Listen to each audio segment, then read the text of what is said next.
Maglalaga tayo ng mani. So, atin pong huhugasan ng maputi.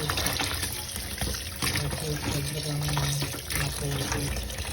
So, nagbabagay ko naman siya. Hanggang sa mawala na yung dumi.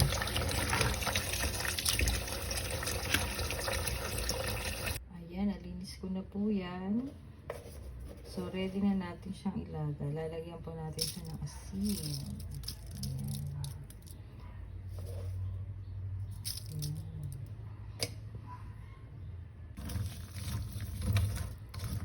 Tapos, sasalang na natin siya. Ayan, salang na po natin.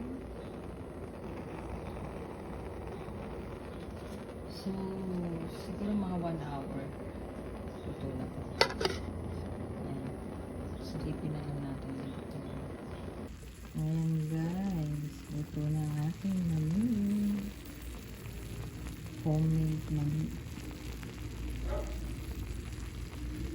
Mas healthy itong snack.